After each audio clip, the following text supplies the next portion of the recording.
స్వచ్ఛ గూడూరుకు ప్రతి ఒక్కరూ సహకరించాలని పురపాలక సంఘ చైర్పర్సన్ పొనక దేవసేనమ్మ కోరారు. స్వచ్ఛ భారత్లో భాగంగా గూడూరు పట్టణంలో ముత్యాలపేట ఆసుపత్రి రోడ్డు ప్రాంతాల్లో ఆమె పాల్గొని పరిసరాలను పరిశుభ్రం చేశారు. గూడూరు పురపాలక సంఘ పరిధిలో స్వచ్ఛ భారత్ కార్యక్రమంలో భాగంగా పారిశుద్ధ్య పనులు విరివిగా జరుగుతున్నాయి. స్వచ్ఛ గూడూరు ధ్యేయంగా చైర్పర్సన్ పొనక దేవసేనమ్మ ప్రజలకు అవగాహన కలిగిస్తూ వార్డుల్లో పారిశుద్ధ్య పనులు చేపట్టేలా చొరవ తీసుకున్నారు. ఈ క్రమంలో భాగంగా ఆదివారం స్థానిక రైల్వే స్టేషన్ నుంచి సంగం థియేటర్ వరకు ఆమె చీపురు పట్టి సిబ్బందితో కలిసి పనులు చేశారు. రహదారులకు ఇరువైపులా ఉన్న చెత్తా చెదారాలను తరలించారు. అలాగే పలు దుకాణాల్లో దాడులు నిర్వహించారు. ప్లాస్టిక్ కవర్లను గుర్తించి స్వాధీనం చేసుకున్నారు. ఈ సందర్భంగా చైర్పర్సన్ పొనక దేవసేనమ్మ మాట్లాడుతూ అందరూ పరిశుభ్రత పాటించాలన్నారు. దుకాణాల ముందు చెత్త వేయకుండా వ్యాపారులు జాగ్రత్తలు తీసుకోవాలని ఆమె కోరారు. పర్యావరణ పరిరక్షణ కోసం ప్లాస్టిక్ కవర్లను నియంత్రించాలని ఆదేశించారు. ఈ కార్యక్రమంలో కమిషనర్ మోదకొండ, కౌన్సిలర్ శ్రీదేవి, అధికారులు, సిబ్బంది పాల్గొన్నారు.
స్వచ్ఛాంధ్ర కార్యక్రమంలో భాగంగా 3వ రోజు మై క్లీన్ స్ట్రీట్స్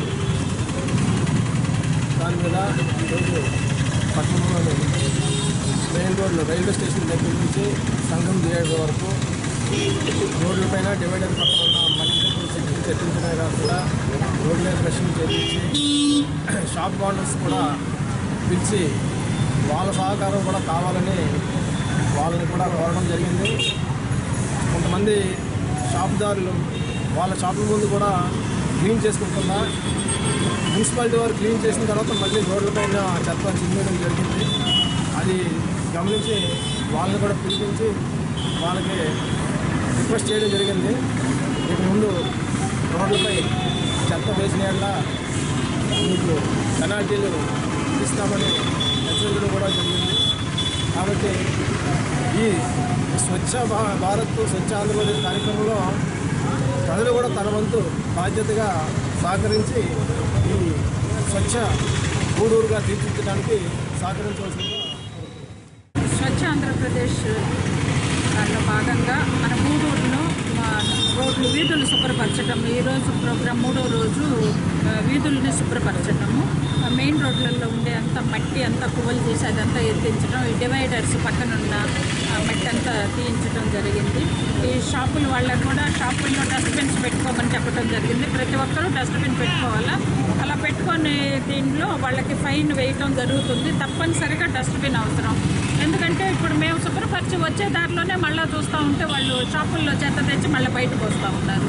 అది గాలికి ఎంత స్ప్రెడ్ అయ్యి రోడ్లన్నీ గలీజ్గా కనపడుతున్నాయి. కాబట్టి అందరూ డస్ట్బిన్స్ పెట్టి షాపుల్లోనే చెత్త పెట్టుకుంటే మా సిబ్బంది వచ్చినప్పుడు వాళ్ళకి అందించాలని కోరుకుంటున్నాను. మనం విసర్జించే ఈ మలినాల వల్లనే మనకి రోగాలు వస్తున్నాయి. కాబట్టి ఈ వేస్ట్ అంతా శుభ్రంగా ఒక దగ్గర చేర్చితే మనం ఆరోగ్యంగా ఉండేదానికి ఆస్కారం ఉంటుంది. కాబట్టి అపరిశుభ్ర వాతావరణాన్ని కల్పించకుండా శుభ్రమైన శుభ్రమైన వాతావరణాన్ని సృష్టించే దాంట్లో ప్రజలందరూ సహకరించాలని కోరుతున్నాను.